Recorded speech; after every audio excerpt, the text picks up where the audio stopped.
เคยให้สัญญาน้องบอกหักให้เท่าฟ้าสัวสิว่าบ่มีเสื่อมคายแต่มาวันนี้น้องคนดีพัดมาเปลี่ยนใจลงหากับหนุ่มแดนไกลนำสายคนที่ต่างถิ่นบอกคิดเลยว่าหากนานาน้องจะทำลายเจ้าสร้างมาเปลี่ยนไปทีมอายแล้วน้ออยู่พินหากเฮาเพพังจนน้องนางไปควงบ่าวจีนความหวังต้องมาสูญสิ้นถึงบ่าวจีนซื้อหักด้วยเงินคำว่าหักแท้ไปแพ้เงินด่วนของเขาเบิดคำที่จะเว้าย้อนหาทุกข์ยากขาดเขินต้องทนเจ็บซ้ำด้วยอำนาจของเงินอาจจริงกายมาเป็นส่วนเกินย้อนถึงเงินทิ่มใส่หาเอาน้องมีความสุขอายมีทุกหมื่นแสนพันล้านน้องคงสุขสำราญเมื่อเจ้านั้นได้หากับเขาเงินหยวนมีค่าหากแค่นี้นะหมดค่าน้องเฮาได้แต่กอดนอนเศร้าคิดฮอดเจ้าอยู่ทุกนาที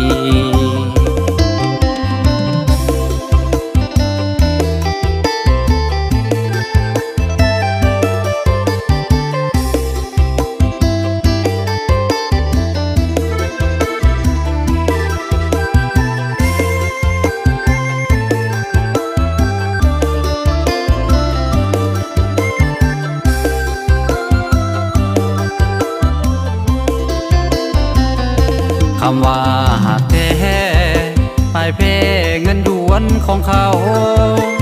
เบิดคำที่จะเว้าย้อนหาทุกข์ยากขาดเขินต้องทนเจ็บซ้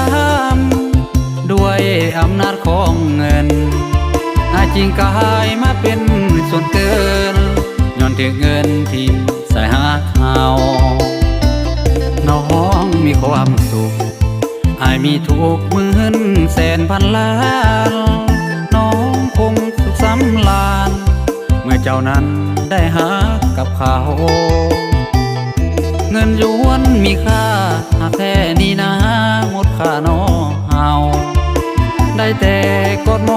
อนเศร้าคิดฮอดเจ้าอยู่ทุกนาที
คนงามเขา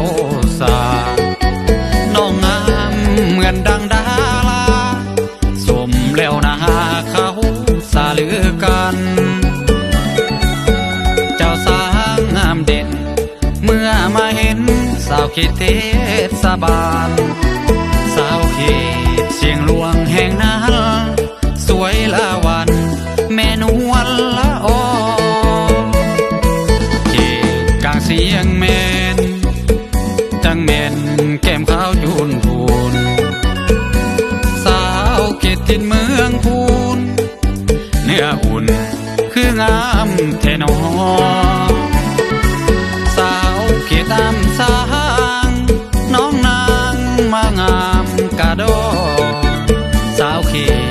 นับงานนี้ก็ไปได้ห่วมหอนั่นคงสุขี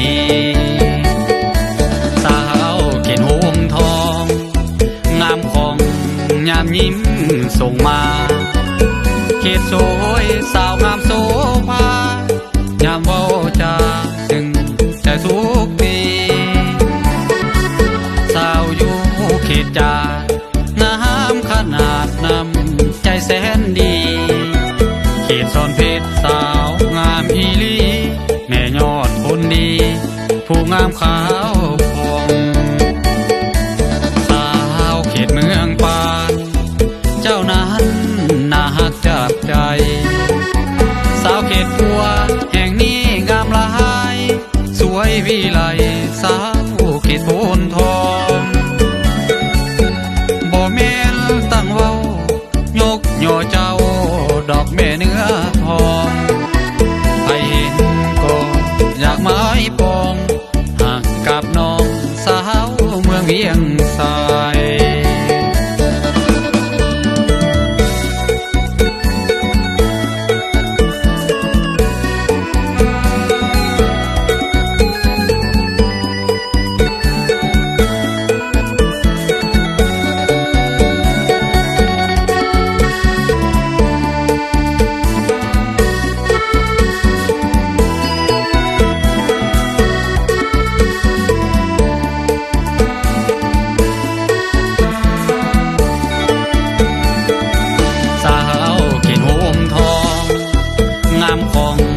ยามยิ้มส่งมาเขตสวยสาวงามโสภายามเว้าจาจึงใจทุกที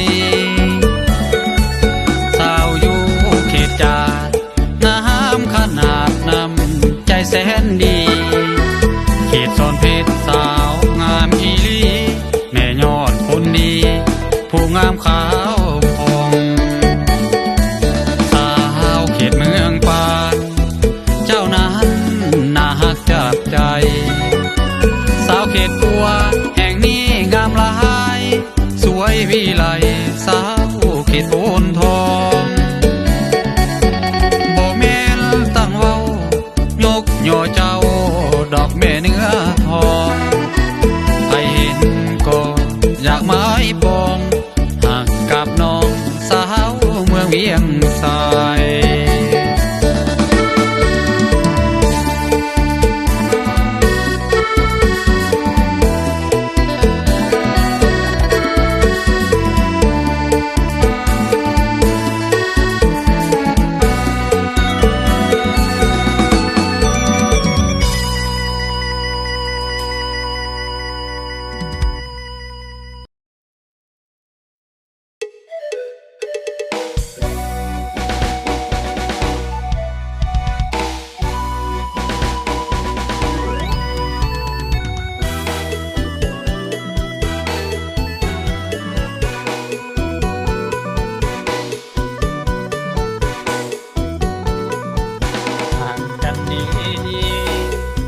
น้องนี้ก็บอกเลิกลาบอกเคยคิดเลยว่าน้องนี่นะสิมาเปลี่ยนใจย้อนอายมันจนเหลือเหตุผลเหลือเกินอันใดน้องนางสร้างทำลงได้เจ็บให้อายเจ็บไปทั้งตัวบอกคิดคาดฝันน้องนั้นเปลี่ยนไปเป็นอื่นปล่อยให้ซ้ำกำคืนนั่งซึ้งหน้ามือตามัวทางที่คาดหวังมาพังแบบบ่รู้ตัวย้อนเจ้านั้นไปเมามัวเกือกพัวน้ำสายเป็นขาวอายดีบ่พอหรือว่าน้องพอบ่เป็นจึงตายแบบเพื่อเล่นบ่เห็นความดีน้อเจ้าน้องคงบ่พออยากสักดอกรักสายขึ้นเขา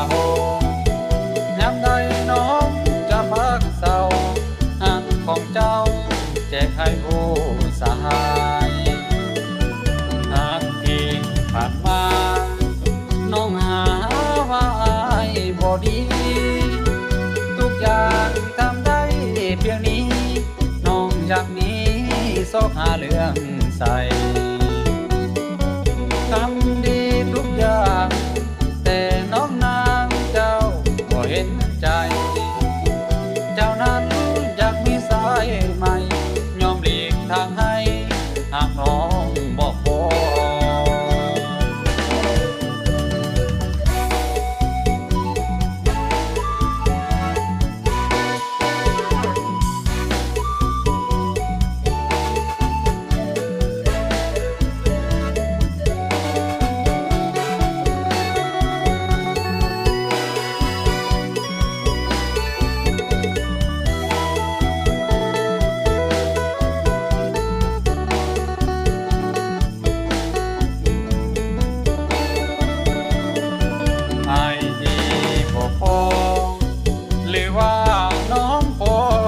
เป็น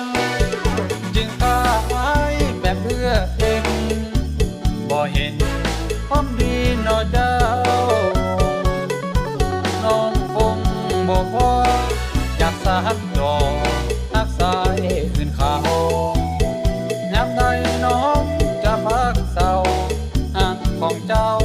แจกให้ผู้สหายทางที่ผ่านมาน้องหาว่าอายบ่ดีทุกอย่างทำได้เพียงนี้น้องอยากหนีซอกหาเรื่องใส่ทำดีทุกอย่างแต่น้องนางเจ้าก็เห็นใจเจ้านั้นอยากมีสายใหม่ยอมหลีกทางให้หากน้องบอกพอ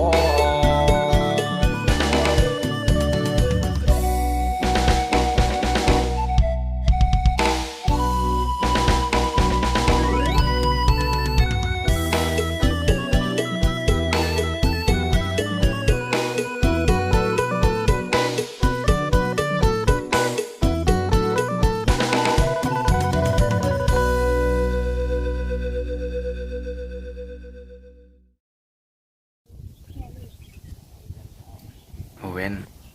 โดยจะบ่คิดอายไผบ่ที่มีแฟนคนจนคือค่อย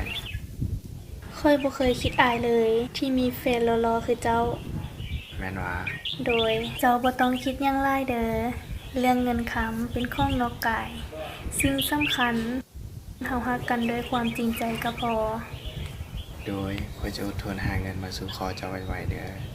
โดยข้อยจะเป็นกำลังใจให้เจ้าเด้อโดยคันสั้นสัญญาได้บ่โดยข้อยสัญญา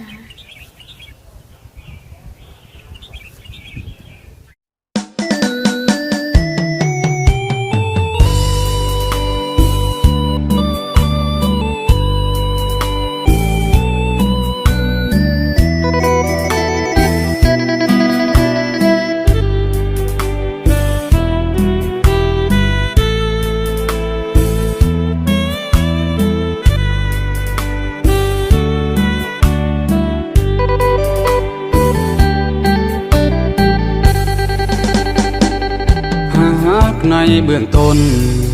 หน้ามนน้องหูอยู่ดีว่าชายคนนี้บ่มีเงินที่มากมายน้องบอกว่าบ่ให้อายนั้นหนักใจเงินทองน้องว่านอกกายจิตใจเป็นสิ่งสำคัญแต่แล้วทุกหัวลงตัวนำเงินก้อนใหญ่น้องเลยถอนหักหัวใจน้องไปน้ำคนรวยนั้นย้อนอายมันจนหน้ามนจริงเปลี่ยนแปรผันเหตุผลบ่ได้น้องนั้นเธอเข้าหวานเงินใส่หักเฮาน้องหากอายหรือว่าหากเงินกันแท้น้องจึงพันแปรบ่แค่กับสายคนเก่าหรือว่าอายนี้บ่มีเงิน ซื้อหากเจ้าความหักเลยกลายมาเศร้าหากเฮาต้องมาสลายเรื่องหักจากใจอายหูมันบ่สำคัญหากว่ามีเงินล้านตาหวานคงบ่เปลี่ยนใจอายต้องหมดสิทธิ์จะคิดหักน้องต่อไปหากแม้นว่ารวยยามใดจึงจะไปและซื้อหักนางคืน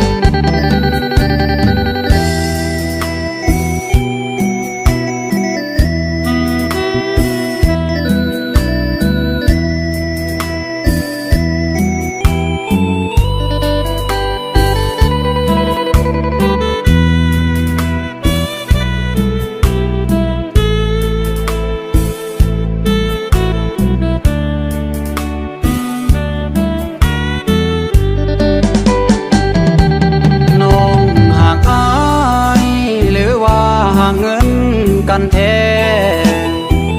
น้องจึงพันแปรบอกแค่กับสายคนเก่าหรือว่าไอ้นี้บ่มีเงินซื้อหากเจ้าความหักเลยกลายมาเศร้าหากเฮาต้องมาสลา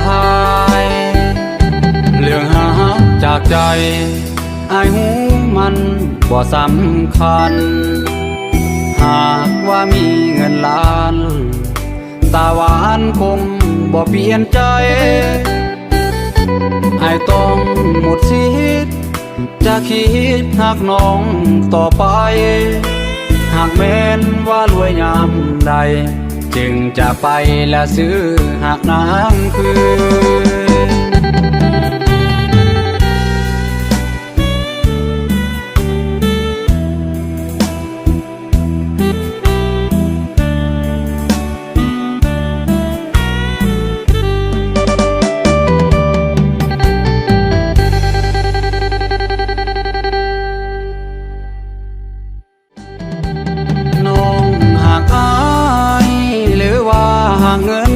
กันแท้น้องจึงพันแปรบอกแค่กับสายคนเก่าหรือว่าไอ้นี้บ่มีเงินซื้อหากเจ้า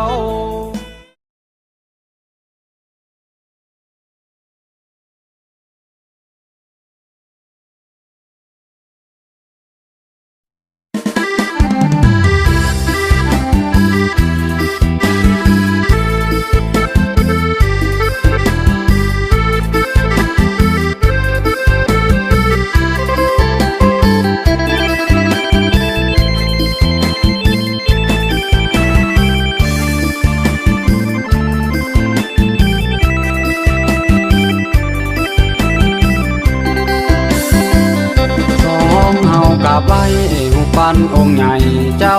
อนุวงศ์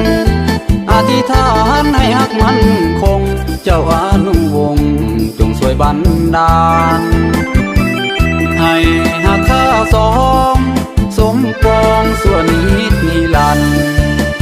จงช่วยมาบันดาลข้านั้นสมปรารถนาสองเฮากราบไหว้หุบปันองค์ใหญ่ในค่ำคืนนี้ให้หากพบสิ่งดีๆสิ่งนี้อธิษฐานไว้ว่าอย่ามีเหินห่างแยกทางกันเลยดอกนาขอเธอทูลบูชาหักแก้วตาจนสิ้นชีวิตข้าขอสาบานต่อท่านองค์ใหญ่ศักดิ์สิทธิ์หักนางตลอดชีวิตบ่คิดหลอกลวงคนดียิ่งอื่นบ่เกี่ยวหักเดียวหน้ามนต์นานปีท่านเอ๋ยช่วยบารมีหักที่มีพวกข้าทั้งสองหากมีสัญญาขอฟ้าลงโทษทันทีให้ ให้กรรมนำมาอีหลีหากอายนี้ทำผิดต่อน้อ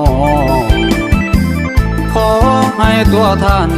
เป็นพยานคืนนี้แก้มของสัญญาเพียงแต่น้องเหมือนน้ำของบ่มีเหือดหาย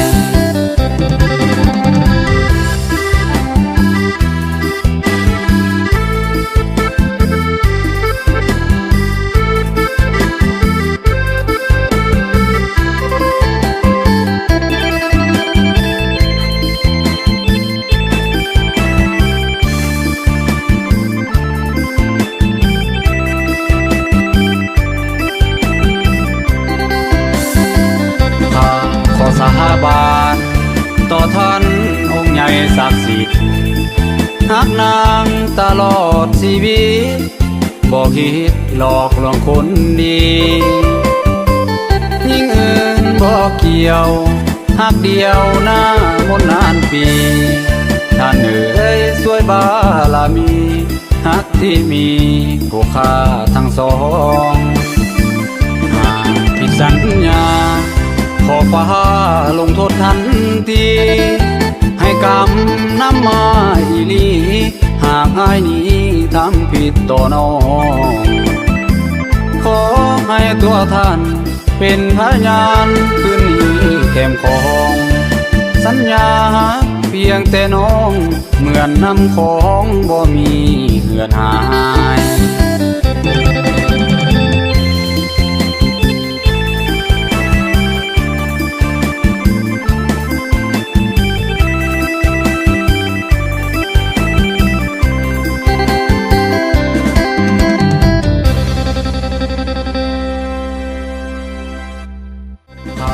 ขอสาบาน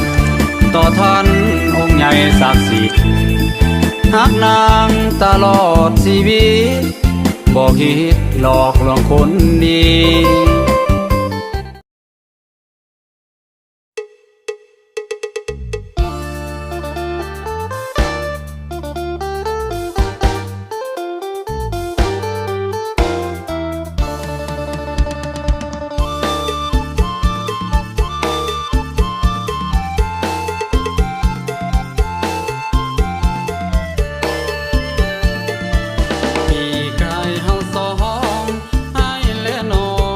ท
ใจหนักหนา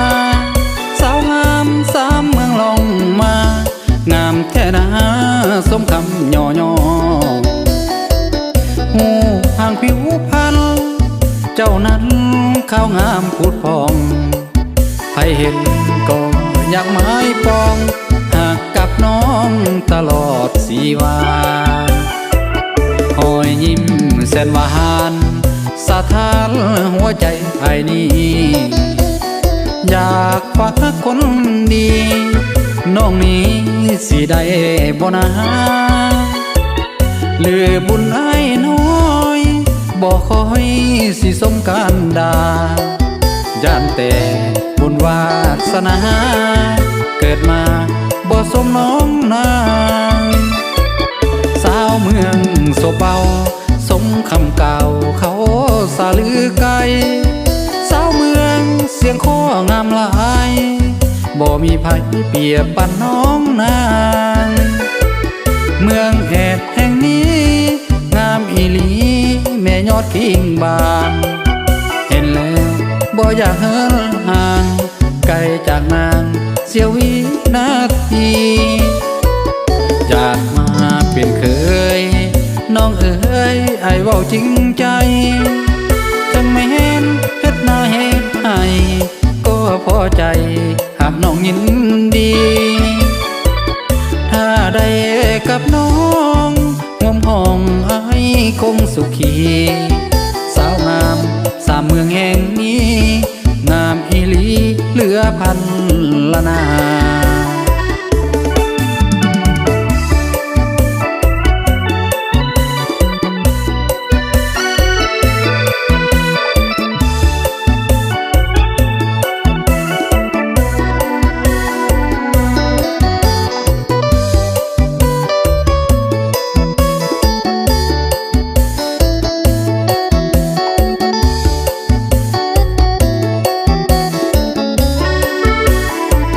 สาวเมืองโซเบา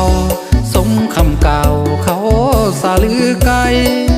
สาวเมืองเสียงข้องามหลายบ่มีไผเปรียบปันน้องนางเมืองแอดแห่งนี้งามอีหลีแม่ยอดกิ่งบานเห็นแล้วบ่อยากเหินห่างไกลจากนางเสียวินาทีอยากมาเป็นเคยน้องเอ๋ยไอ้เว้าจริงใจจังแม่นเฮ็ดหน้าเฮ็ดให้ก็พอใจ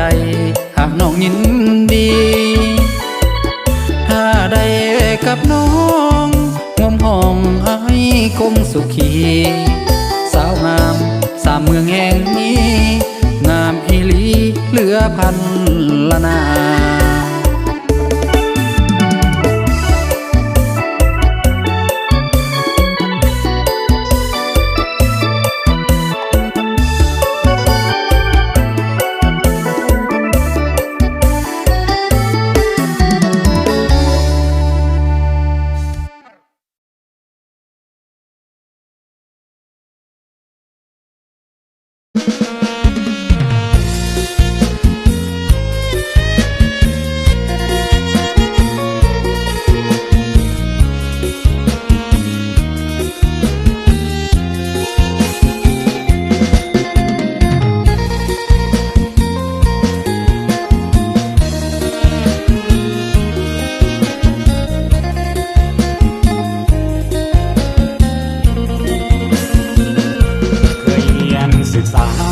ร่วมกันมาตั้งหลายเดือนปีเวียงใสฝากเสข่าวดีบ่อนที่เฮาอยู่ร่วมกันเป็นเสี่ยวสหายจึงได้ใกล้สิปิดพันหลังจากที่เรียนจบสั้นจึงแบ่งปันไปคนละบอนถึงอยู่แดนใดแต่หัวใจก็ยังผูกพันยังคิดทอดหากันก็มีวันที่จะไถ่ถอนยังจำได้อยู่หมู่คู่ควมเที่ยวหลายก่อนเคยกินซีนและปลาห่วมตอนเ มื่อครั้งตอนอยู่เวียงใสที่เราพวกเขายังห่มเต้าความสามัคคีถึงแม้นผ่านไปหลายปีสามัคคีบ่มีห่างหายผู้เป็นทหารข้าราชการเป็นนายบางคนประชาชนค้าขายพวกเอาทางหลายฮักแพงเสมอมาขอจงยึดมั่นความสัมพันธ์สิทธิ์เก่าเวียงใสพันปีจะมีเหือดหายหักษาไว้เหมือนครั้งผ่านมาดังผู้บาเยียงที่คู่เคียงเวียงใสนานาฮักแพงกันตัวดินและฟ้าตัวกาลนาจนนี้ลันดอน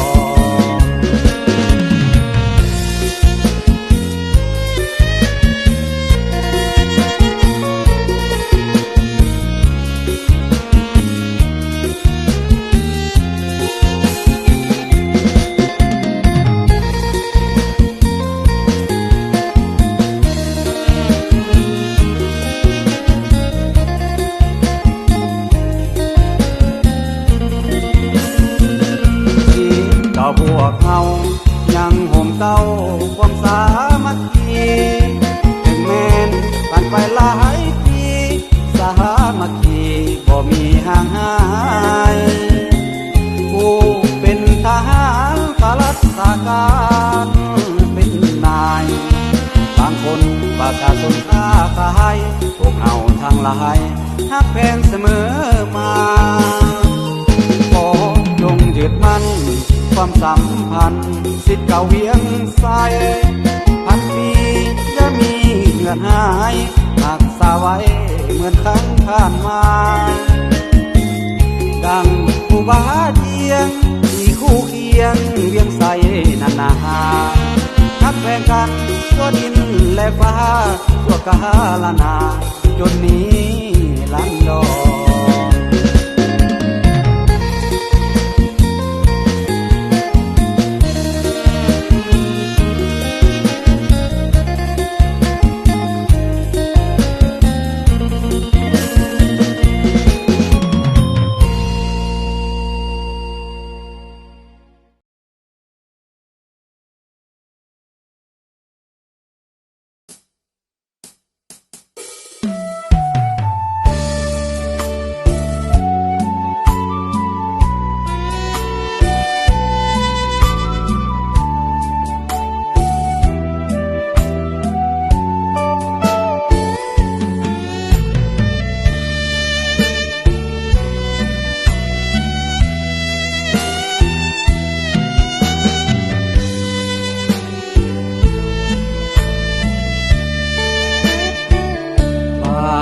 ถามข่าวจากสิทธิ์เก่าโรงเรียนเวียงใส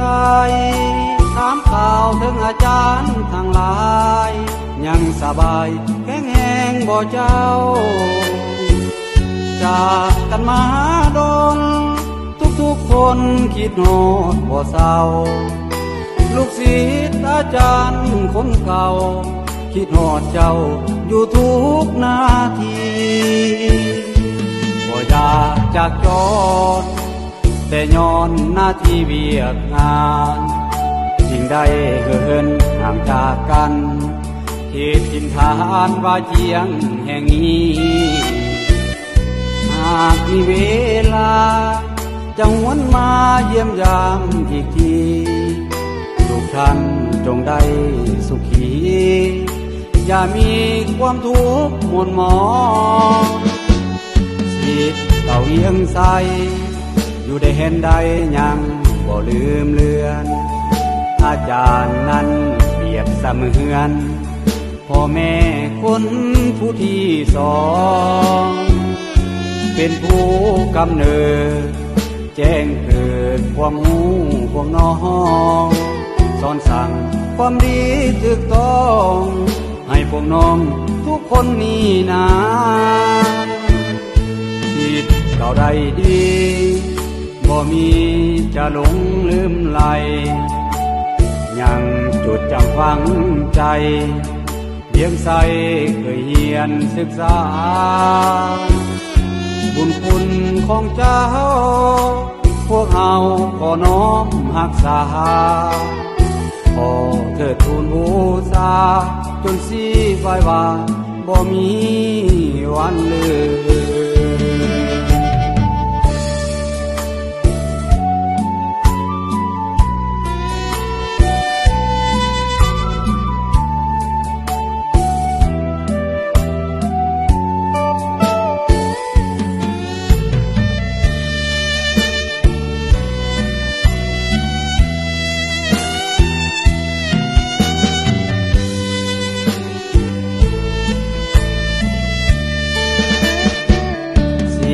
เต่าเวียงใสอยู่ได้เห็นใดยังบ่ลืมเลือนอาจารย์นั้นเปรียบเสมือนพ่อแม่คนผู้ที่สองเป็นผู้กำเนิดแจ้งเกิดความหูพวกน้องสอนสั่งความดีถูกต้องให้พวกน้องทุกคนนี่นาคิดเก่าใดดีบ่มีจะหลงลืมไหลยังจดจำฝังใจเลี้ยงใสเคยเฮียนศึกษาบุญคุณของเจ้าพวกเฮาขอน้อมรักษาขอเถิดทูลบูชาจนสีไฟว่าบ่มีวันลืม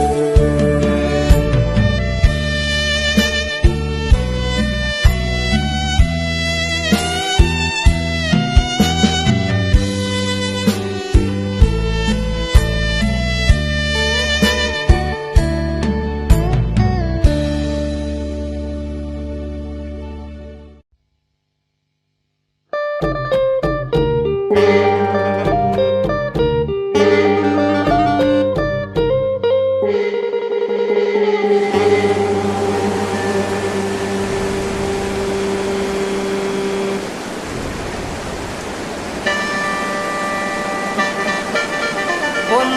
ตกลิ้นห้ำย้อยแพงว่าพันแห้งลายเทนอคงจะกลายเป็นบางเอ่ยบ่อนที่เคยเที่ยวลินนับตะยินเขาเบาซ้ำเนื้อบ่เคยยินเขาสามันสิเป็นน้ำฟ้าหรือว่าเป็นน้ำฝนแท่นอเหตุเธอคนซ้ำเนื้อสูญเสียอดเงินยาวเหตุเธอสาวพี่น้องเปลี่ยนดินอยู่ที่อาศัยเทดีอย่าเสียเจอเด้อเฮาคอยสารสาขึ้นเมืองบ้านเจ้า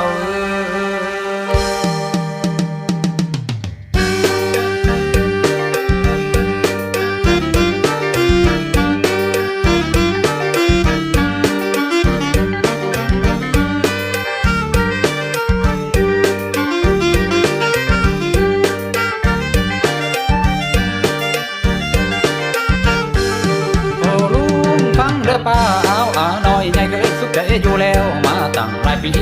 มาปีนี้แค่ว่าพันผ่าต่างเดียวบนทางขึ้นลงไปผ่าเหือใส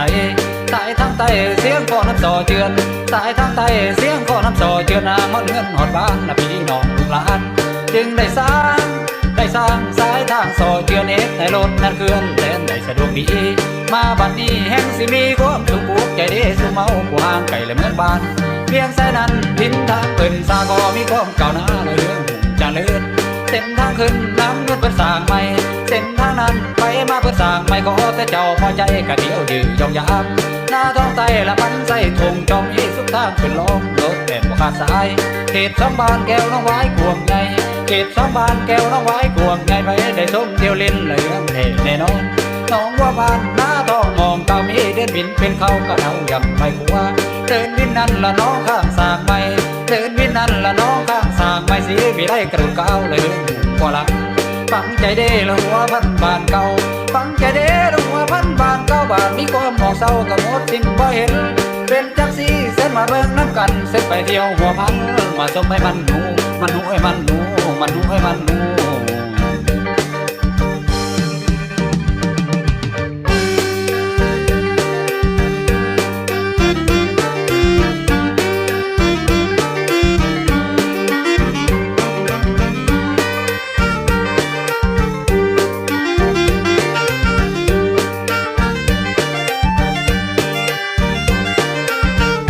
เพียงแค่นั้นทินทางเปิ่นสาก็มีความก้าวหน้าและเรื่องเจริญเส้นทางขึ้นน้ำเลือดเปิดสร้างใหม่เส้นทางนั้นไปมาเปิดสร้างใหม่ขอแต่เจ้าพอใจกะเดียวยืนยองยามหน้าท้องไตละมันใส่ทงจองอีสุดทางขึ้นลงรถแต่บ่ขาดสายเขตสองบ้านแก้วน้องไว้กวงใหญ่เขตสองบ้านแก้วน้องไว้กวงใหญ่ไปได้ชมเที่ยวลิ้นและเรื่องแน่นอนน้องว่าบ้านหน้าท้องมองเก่ามีเดินบินเป็นเขากะเท่าอย่างไปหัว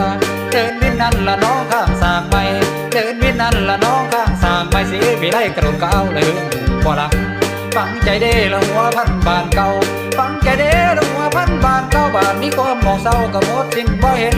เป็นจังสีเส้นมาเบิ่งน้ำกันเส้นไปเที่ยวหัวพันมาชมให้มันหนูไปชมให้มันหนูมันหนูให้มันหนูมันหนูให้มันหนู